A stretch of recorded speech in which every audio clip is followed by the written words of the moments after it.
തന്നെ. This is how I intended man to be. മനുഷ്യൻ ഇങ്ങനെയുള്ളവനായിരിക്കണമെന്നാണ് ഞാൻ ഉദ്ദേശിച്ചത്. പൂർണ്ണ മനുഷ്യൻ. പാപം വന്ന് മനുഷ്യന്റെ സ്വഭാവവും പ്രകൃതിയെല്ലാം മാറിപ്പോയി. അതുകൊണ്ടാണ് നമ്മളെല്ലാം ഇന്ന് വികലമായ കണ്ടാൽ കൊള്ളതാത്തവരായിട്ട് ഇരിക്കുന്നത്. എന്നാൽ ഒറിജിനലി ദൈവം നമ്മെക്കുറിച്ച് ഉദ്ദേശിച്ചത് നമ്മൾ ആരും ഇങ്ങനെ ജീവിക്കാനല്ല. പാപത്തിന്റെ കുഴപ്പങ്ങൾ ബാധിച്ച് രക്ഷിക്കപ്പെട്ടവരാണെങ്കിൽ പോലും ഇപ്പോഴും അതിന്റെ ഞെരുക്കം അനുഭവിച്ചാണ് നാം ജീവിക്കുന്നത്. എന്നാൽ പ്രിയപ്പെട്ടവരെ, സാക്ഷാൽ മനുഷ്യനെ കാണണമോ? ഇതാ ആ മനുഷ്യൻ എന്ന് പറയത്തക്കവണ്ണം ഏറ്റവും അത്ഭുതവാനായ മനുഷ്യൻ, സാക്ഷാൽ മനുഷ്യൻ, പെർഫെക്റ്റ് മാൻ, പൂർണ്ണ മനുഷ്യൻ യേശുക്രിസ്തു മനുഷ്യത്വത്തിന് പരിപൂർണത കാണിച്ചു. 1 യോഹന്നാൻ 3-ാം അധ്യായത്തിന്റെ 8-ാം വാക്യത്തിൽ 4-ാമത്തെ കാര്യം പറഞ്ഞിട്ടുണ്ട്. അത് നമുക്ക് വായിച്ചു കേൾക്കാം. നമുക്ക് പിശാചിന്റെ പ്രവൃത്തികളെ അഴിപ്പാൻ തന്നെ ദൈവപുത്രൻ പ്രത്യക്ഷനായി. ഹല്ലേലൂയ. പിശാചിന്റെ കെട്ടിനകത്ത് കെട്ടുപിടഞ്ഞ് ഓരോ നിലയിലും ആ കെട്ടിൽ നിന്ന് രക്ഷപ്പെടാൻ കഴിയാതെ ഞാനും നിങ്ങളും അവന്റെ ബന്ധനത്തിലായിരുന്നു. നമുക്കൊരിക്കലും ആ കെട്ട് പൊട്ടിക്കാനൊക്കെ ഇല്ലായിരുന്നു. ലോകത്തിലെ മതങ്ങൾക്ക് സാധിക്കയില്ലായിരുന്നു. വേറൊന്നിനും സാധിക്കയില്ലായിരുന്നു. ആ കെട്ട് പൊട്ടിച്ച് പിശാചിന്റെ പ്രവൃത്തികളെ അടിച്ച് നമ്മെ സ്വതന്ത്രരായി വിശുദ്ധമായി ജീവിക്കുന്നതിനുള്ള സാധ്യത നമുക്ക് തരുവാൻ ദൈവപുത്രൻ പ്രത്യക്ഷനായി. ദൈവത്തിന് സ്തോത്രം. 2 കൊരിന്ത്യർ 5-ാം അധ്യായത്തിന്റെ 17-ാമത്തെ വാക്യത്തിൽ ഒരു പുതിയ സൃഷ്ടിയെ ഉളവാക്കുവാനും ആ പുതിയ സൃഷ്ടിയുടെ ശിരസായിരിക്കുവാനും യേശുക്രിസ്തു മനുഷ്യാവതാരം ചെയ്തു. 6-ാമതായി ദാവീദിന്റെ സിംഹാസനത്തിൽ ഇരിക്കുവാൻ യെശയ്യാ പ്രവചനം 9-ാം അധ്യായത്തിലും ലൂക്കോസ് 1-ലും പ്രവചനത്തിൽ പ്രത്യേകം എടുത്ത് പറയുന്നുണ്ട്. ഇവൻ മശിഹ ദാവീദിന്റെ സിംഹാസനത്തിൽ ഇരുന്ന് ഈ ലോകത്തെ അക്ഷരാർത്ഥത്തിൽ വാഴുവാൻ പോകുകയാണ്. 1000 ആണ്ട് വാഴ്ച എന്നൊക്കെ നാം അതിനെ പറയും. അത് അവൻ മനുഷ്യനായി വന്നാൽ മാത്രമേ സാധിക്കുകയുള്ളൂ. ദാവീദിന്റെ സിംഹാസനത്തിൽ ഇരുന്ന് ഈ ലോകത്തിൽ അക്ഷരാർത്ഥത്തിൽ രാജാവായി വാഴണമെങ്കിൽ മനുഷ്യാവതാരം ആവശ്യമായിരുന്നു. ലേവ്യ പുസ്തകം 25-ാം അധ്യായത്തിൽ പഴയ നിയമത്തിൽ പഠിപ്പിക്കുന്ന പോലെ ചാർച്ചക്കാരനായ ഒരു വീണ്ടെടുക്കുവാൻ ഒരാളെ വീണ്ടെടുക്കുവാൻ ചില യോഗ്യതകളുണ്ട്. അതിലൊരു യോഗ്യത ഏറ്റവും അടുത്ത ചാർച്ചക്കാരനായിരിക്കണമെന്നുള്ളതാണ്. യേശുക്രിസ്തു ദൈവമായി മാത്രം ഇരുന്നിരുന്നെങ്കിൽ നാം മനുഷ്യരും അവൻ ദൈവവുമായതുകൊണ്ട് വീണ്ടെടുപ്പുകാരനാകാൻ അവന് സാധിക്കുകയില്ലായിരുന്നു. നമ്മുടെ ബന്ധുവാകുവാൻ, നമ്മുടെ ചാർച്ചക്കാരനാകുവാൻ, നമ്മെ പോലും മനുഷ്യകുലത്തിൽ ഒന്നായി അവൻ തീർന്നു എന്നുള്ളത് നമ്മെ വീണ്ടെടുക്കാൻ ആവശ്യമായ ഒരു കാര്യമായിരുന്നു. അത് മാത്രമല്ല, കരുണയുള്ളവനും വിശ്വസ്തനുമായ മഹാപുരോഹിതനായി തീരുവാൻ. എബ്രായർ ലേഖനം 4-ാം അധ്യായത്തിന്റെ 15-ഉം 16-ഉം വാക്യങ്ങൾ നമുക്കൊന്ന് വായിക്കാം. എബ്രായർ 4-ന്റെ 15-ഉം 16-ഉം വാക്യങ്ങൾ. നമുക്കുള്ള മഹാപുരോഹിതൻ നമ്മുടെ ബലഹീനതകളിൽ സഹതാപം കാണിപ്പാൻ കഴിയാത്തവനല്ല, പാപമൊഴികെ സർവ്വത്തിലും നമുക്ക് തുല്യമായി പരീക്ഷിക്കപ്പെട്ടവൻ അത്രേ നമുക്കുള്ളത്. കരുണയുള്ള ഒരു മഹാപുരോഹിതനായി നമുക്കിരിക്കുവാൻ. നമുക്കറിയാം, മഹാപുരോഹിതൻ എന്ന് പറയുന്നത് ദൈവത്തിനും മനുഷ്യനും മധ്യത്തിൽ നിൽക്കുന്നവനാണ്. മനുഷ്യരെ ദൈവ മുൻപിൽ റെപ്രസെന്റ് ചെയ്യുന്നവനാണ്. നമുക്ക് വേണ്ടി പക്ഷപാതം ചെയ്യുന്നവനാണ്. അങ്ങനെ കരുണയുള്ളവനായ ഒരു മഹാപുരോഹിതനായി അവൻ ഇരിക്കേണ്ടതിന് അവൻ മനുഷ്യനായി തീരേണ്ടത് ആവശ്യമായിട്ട് വന്നു. എബ്രായർ ലേഖനത്തിൽ നമ്മൾ വായിക്കുന്നുണ്ട്, നമ്മുടെ മഹാപുരോഹിതൻ നമ്മുടെ ബലഹീനതകളിൽ സഹതാപം കാണിപ്പാൻ കഴിയാത്തവനല്ല എന്ന് പറഞ്ഞാൽ മാനുഷികമായ നമ്മുടെ പരിമിതികളോട് സഹതാപമുള്ളവനാണ് അവൻ. മാനുഷികമായ പരിമിതി എന്ന് പറയുന്നത് പാപത്തിന്റെ കാര്യമല്ല, മനുഷ്യൻ എന്ന നിലയ്ക്ക് ഉള്ള നമ്മുടെ ലിമിറ്റേഷൻസ് അത് ശരിയായി മനസ്സിലാകുന്ന ഒരുവനായിരിക്കണം മഹാപുരോഹിതൻ. എങ്കിലേ നാം പറയുന്നത് മനസ്സിലാകുകയുള്ളൂ. എന്റെ പ്രിയപ്പെട്ടവരെ, എബ്രായർ ലേഖനം 2-ാം അധ്യായത്തിന്റെ 17-ഉം 18-ഉം വാക്യങ്ങൾ കൂടെ നമുക്കൊന്ന് വായിക്കാം. എബ്രായർ 2-ന്റെ 17-ഉം 18-ഉം മഹാപുരോഹിതനാകാൻ എന്ത് യോഗ്യതയാണ് വേണ്ടിയത്?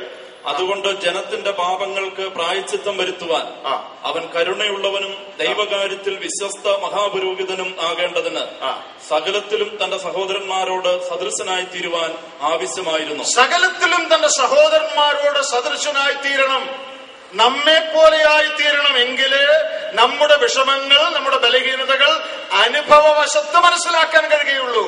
എബ്രായർ ലേഖനത്തിൽ നമ്മൾ വായിക്കുന്നുണ്ട്, തൽസമയത്ത് കരുണ ലഭിപ്പാനും സഹായത്തിനുള്ള കൃപ പ്രാപിപ്പാനുമായി ധൈര്യത്തോടെ കൃപാസനത്തിനടുത്ത് ചെല്ലണം.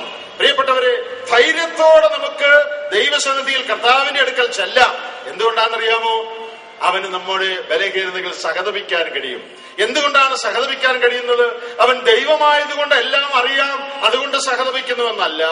He has experiential knowledge of human sufferings. മനുഷ്യന്റെ കഷ്ടതകൾ, വൈഷമ്യങ്ങൾ അത് അനുഭവത്തിൽ കൂടെ മനസ്സിലാക്കിയവനാണവൻ. അത് അനുഭവത്തിൽ കൂടെ മനസ്സിലാക്കണമെങ്കിൽ ദൈവമായി സ്വർഗത്തിൽ ഇരുന്നാൽ പറ്റുകയില്ല.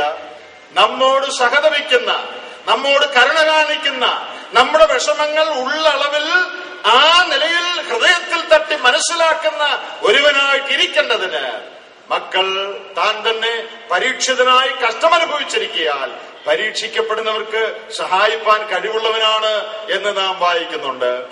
പ്രിയപ്പെട്ടവരെ, ഒരു പാവപ്പെട്ട അമ്മ, ദരിദ്രയായ ഒരു അമ്മ കർത്താവിന്റെ സന്നിധിയിൽ ചെന്ന്, എന്റെ കർത്താവേ, കൊടും തണുപ്പാണ്, എന്റെ കുഞ്ഞിനെ പുതപ്പിക്കാൻ എനിക്കൊരു കമ്പിളിയില്ല എന്ന് പറയുമ്പോൾ അത് മനസ്സിലാക്കുന്നവനാണ് അവിടെ ഇരിക്കുന്നത്. ഞങ്ങൾ വളരെ ദരിദ്രരാണ് കർത്താവേ, ഒന്നുമില്ല എന്ന് പറയുമ്പോൾ ദാരിദ്ര്യം എന്താണെന്ന് അനുഭവവശത്ത് അറിഞ്ഞവനാണ് അവിടെ ഇരിക്കുന്നത്. എന്റെ വീട്ടുകാരെല്ലാവരും എന്നെ തെറ്റിദ്ധരിച്ചിരിക്കുക. എനിക്ക് ഭ്രാന്താണെന്നാണ് അവർ പറയുന്നത്, എനിക്ക് പിശാച് ബാധിച്ചെന്നാണ് അവർ പറയുന്നത് എന്നൊരാള് കർത്താവിന്റെ സന്നിധിയിൽ ചെന്ന് പറയുമ്പോൾ അവിടെ ഇരിക്കുന്നവന് അത് മനസ്സിലാകും. എങ്ങനെ മനസ്സിലാകും? അവൻ തന്നെ അതിൽ കൂടെ കടന്നു പോയവനാണ്. കർത്താവേ, എന്റെ ശരീരം വേദനിക്കുന്നു എന്ന് പറയുമ്പോൾ അവന് തലയാട്ടാൻ കഴിയും. കാരണം ശരീരം വേദനിക്കുക എന്ന് പറഞ്ഞാൽ എന്തെന്ന് അനുഭവത്തിൽ മനസ്സിലാക്കിയവനാണ് അവിടെ ഇരിക്കുന്നത്. കർത്താവേ, എന്റെ ഹൃദയം ദുഃഖിക്കുന്നു, എനിക്ക് വളരെ വേദനയെടുക്കുന്നു എന്ന് ഒരു സഹോദരൻ, ഒരു സഹോദരി പറയുമ്പോൾ അതെന്താണെന്ന് അനുഭവവശത്തറിഞ്ഞവനാണ് അവിടെ ഇരിക്കുന്നത്. എന്റെ കൂട്ടുകാരെല്ലാവരും എന്നെ വിട്ട് ഓടിപ്പോയി, എല്ലാവരും എന്നെ തള്ളിപ്പറഞ്ഞു, എന്റെ ഏറ്റവും അടുത്ത സ്നേഹിതൻ എന്നെ ചതിച്ചു എന്ന് നീ പറയുമ്പോൾ അതിന്റെ വേദന എന്താണെന്ന് അറിയാവുന്നവനായിട്ട് തീരേണ്ടതിന്, നമുക്ക് വേണ്ടി നമ്മുടെ മഹാപുരോഹിതനായി കരുണയുള്ളവനായി തീരേണ്ടതിന് അവൻ മനുഷ്യവേഷമെടുത്തു. ഇങ്ങനെ എന്തെല്ലാം കാരണങ്ങൾ പറയാൻ കഴിയും. ഞാൻ ആ ഭാഗം വിടട്ടെ. എന്റെ പ്രിയപ്പെട്ടവരെ, പാപികളായ നമ്മുടെ പാപത്തിന്റെ ശിക്ഷ നമുക്ക് പകരം ശരീരത്തിലും ആത്മാവിലും സഹിക്കേണ്ടതിന് മനുഷ്യവേഷമെടുത്തവൻ വന്നു എന്നുള്ളത് ലോക ചരിത്രത്തിലെ ഏറ്റവും വലിയ സംഭവം. യേശു മഹോന്നതനെ, നിനക്ക് സ്തോത്രമുണ്ടാകെ എന്നേക്കും ആമീൻ എന്നൊരു പാട്ട് നമ്മുടെ പാഠപുസ്തകത്തിലുണ്ട്. അതിലെനിക്ക് വളരെ ഇഷ്ടമുള്ള ഒരു വരിയുണ്ട്. അതിൽ ഇങ്ങനെയാണ് പറയുന്നത്: പാപികളെ കനിവായി വിളിച്ചു, പാപികളെ കനിവായി വിളിച്ചുകൊണ്ട് ഈ ഭൂമിയിൽ അങ്ങോളം ഇങ്ങോളം സഞ്ചരിച്ചു. എന്റെ പ്രിയപ്പെട്ടവരെ, അഖിലാണ്ടത്തിന്റെ ഉടയവൻ മനുഷ്യനായി ഞാനും നിങ്ങളും ജീവിക്കുന്ന ഈ കൊച്ചു ഭൂമിയിൽ അവൻ ഇറങ്ങി വന്ന് നമ്മെ പോലെ തെരുവിൽ കൂടെ സഞ്ചരിച്ചു എന്നുള്ളത്, ഈ ഭൂമിയുടെ മണ്ണിൽ അവൻ നടന്നു എന്നുള്ളത് എത്രയോ വലിയ അതിശയമാണ്. കേണൽ ജെയിംസ് ഇർവിൻ, നിങ്ങൾ ചിലരുടെ പേര് കേട്ട് കാണും, ചന്ദ്രനിൽ നടന്ന ശാസ്ത്രജ്ഞനാണ്. അദ്ദേഹം ഒരു സുവിശേഷ പ്രസംഗൻ കൂടിയായിരുന്നു. നമ്മുടെ മാരാമൺ കൺവെൻഷനിൽ പ്രസംഗിക്കാൻ ഒരു വർഷം അദ്ദേഹം വന്നിട്ടുണ്ട്. അദ്ദേഹം ഇന്ത്യയിൽ വന്ന് പ്രസംഗിച്ചപ്പോൾ പറഞ്ഞൊരു കാര്യം ഞാൻ അനേക സ്ഥലത്ത് പറഞ്ഞിട്ടുണ്ട്, നിങ്ങൾ ചിലർ കേട്ട് കാണും. ഒരിക്കലും മറക്കാൻ കഴിയാത്തൊരു സ്റ്റേറ്റ്മെന്റ്. ഓർക്കണം, ചുമ്മാ ആരെങ്കിലും പറഞ്ഞതല്ല, ചന്ദ്രനിൽ നടന്നയാള് പറഞ്ഞ കാര്യമാണ്. എന്താ അദ്ദേഹം പറഞ്ഞതെന്നറിയാമോ?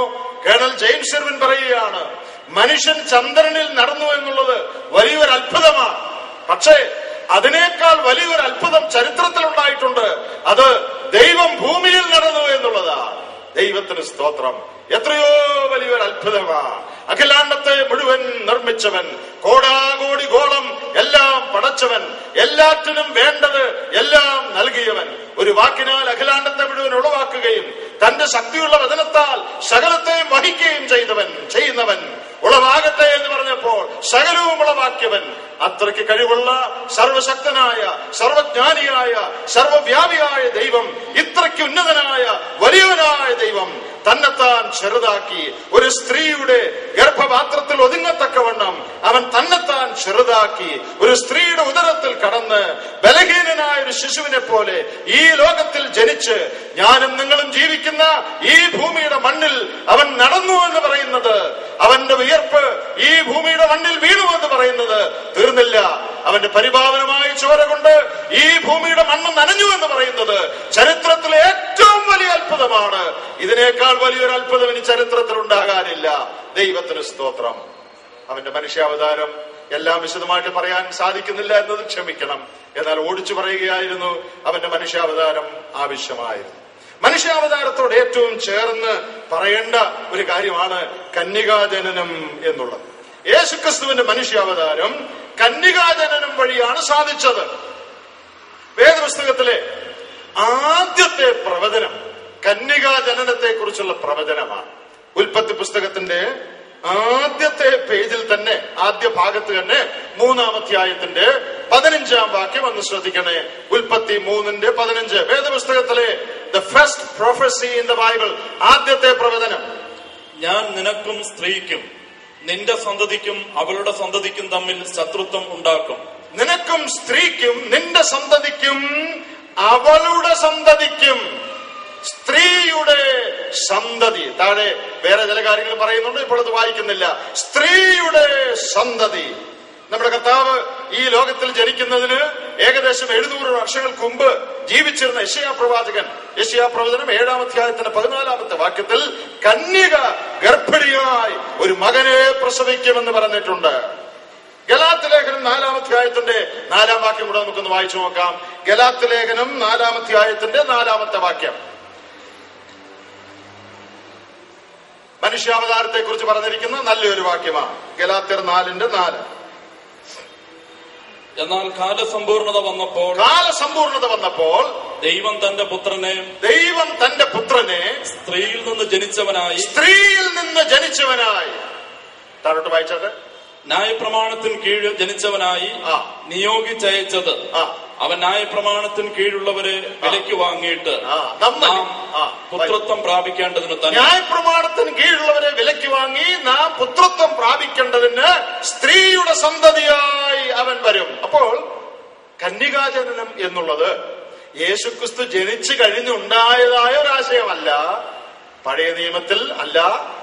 മനുഷ്യവർഗത്തിന്റെ ചരിത്രത്തിന്റെ ആരംഭത്തിൽ വേദപുസ്തകത്തിന്റെ ആദ്യത്തെ പേജുകളിൽ തന്നെ സ്ത്രീയുടെ സന്തതി എന്നൊരുവൻ വരും എന്ന് പറഞ്ഞിട്ടുണ്ട്. യെശയ്യാപ്രവചനത്തിൽ കന്യക ഗർഭിണിയായ ഒരു മകനെ പ്രസവിക്കുമെന്ന് തന്നെ പറഞ്ഞിട്ടുണ്ട്. അപ്പോൾ ദൈവത്തിന്റെ നിത്യമായ നിർണയത്തിൽപ്പെട്ട ഒരു കാര്യമാണ് കന്യകാജനനം എന്നുള്ളത്. എന്താണ് കന്യകാജനനം? തൃത്വത്തിൽ രണ്ടാമനായ പുത്രൻ പുരുഷ സംബന്ധം കൂടാതെ പരിശുദ്ധാത്മാവിനാൽ കന്യക മറിയമിൽ നിന്ന് ജനിച്ചതാണ് കന്യകാജനനം. തൃത്വത്തിൽ രണ്ടാമനായവൻ പുരുഷ സംബന്ധം കൂടാതെ സ്ത്രീ പരിശുദ്ധാത്മാവിനാൽ കന്യക മറിയമിൽ നിന്ന് ജനിച്ചതാണ് കന്യകാജനനം എന്ന് പറയുന്നത്. ഞാൻ മുമ്പേ പറഞ്ഞതുപോലെ ലോക ചരിത്രത്തിൽ അത്ഭുത ജനനങ്ങൾ പലതുണ്ടായിട്ടുണ്ട്, പക്ഷേ കന്യകാജനനം ഒന്നേ ഉണ്ടായിട്ടുള്ളൂ. കന്യകാജനനത്തിൽ യേശുക്രിസ്തുവിന് അമ്മയുണ്ട്. ക്രിസ്തുവിന്റെ ദൈവപ്രകൃതിക്ക് അമ്മയില്ല, മാനുഷ്യ പ്രകൃതിക്ക് അപ്പനും ഇല്ല. ക്രിസ്തുവിന്റെ ദൈവപ്രകൃതിക്ക് അപ്പൻ മാത്രമേ ഉള്ളൂ, അമ്മയില്ല. മാനുഷ്യ പ്രകൃതിക്ക് അമ്മ മാത്രമേ ഉള്ളൂ, അപ്പനില്ല. അങ്ങനെ വളരെ അത്ഭുതകരമായ നിലയിൽ, മുമ്പേ നമ്മൾ ആദ്യം പറഞ്ഞതുപോലെ മറ്റൊന്നിനോട് തുലനം ചെയ്യുവാൻ കഴിയാത്ത നിലയിൽ ഉണ്ടായ അത്ഭുതകരമായ ഒരു ജനനമാണ് കന്യകാജനനം എന്ന് പറയുന്നത്. എന്തുകൊണ്ടാണ് കന്യകാജനനം ഇത്ര പ്രധാനമായിരിക്കുന്നത്? കന്യകയിൽ കൂടി അല്ലാതെ ജനിച്ചാൽ എന്തായിരുന്നു കുഴപ്പം? കന്യകയിൽ കൂടി അല്ലാതെ ജനിച്ചിരുന്നെങ്കിൽ ഈ പറഞ്ഞ ഒരു കാര്യവും നടക്കുകയില്ലായിരുന്നു. കന്യകയിൽ കൂടി അല്ലാതെ സാധാരണ സ്ത്രീ പുരുഷ ബന്ധത്തിൽ ജനിച്ചിരുന്നെങ്കിൽ അവനും ഒരു പാപിയായിരുന്നേനെ. അവൻ പാപിയാണെങ്കിൽ പാപികൾക്ക് വേണ്ടി യാഗമായി തീരുവാൻ കഴിയുകയില്ല. നമ്മുടെ പാപത്തിന് ഒരു കാലത്തും പരിഹാരം ഉണ്ടാക്കുവാൻ കഴിയുകയില്ല. ക്രിസ്തു പാപരഹിത ജീവിതം നയിക്കണമെങ്കിൽ, പ്രായശ്ചിത്ത ബലി മനുഷ്യവർഗത്തിന് വേണ്ടി ക്രൂശിൽ നടത്തണമെങ്കിൽ അവൻ കന്യകാജനനം വഴി തന്നെ ലോകത്തിൽ വന്നേ മതിയാകെയുള്ളൂ. അപ്പോൾ ക്രിസ്തുവിന്റെ പാപരഹിത ജീവിതം, പ്രായശ്ചിത്ത ബലി ഇവ അർത്ഥവത്തായി തീരുവാൻ കന്യകാജനനം ആവശ്യമായിട്ട് വന്നു. അത് മാത്രമല്ല, നാം നേരത്തെ പറഞ്ഞതുപോലെ പാപിയുടെ രക്ഷകനായി പാപശിക്ഷ അനുഭവിക്കുവാൻ, പാപരഹിതനായ ഒരുവനെ ലഭിക്കുവാൻ അസാധാരണമായ ജനനം ആവശ്യമായി വന്നു. കന്യകാജനനം വഴി ഈ ഭൂമിയിൽ പരിശുദ്ധ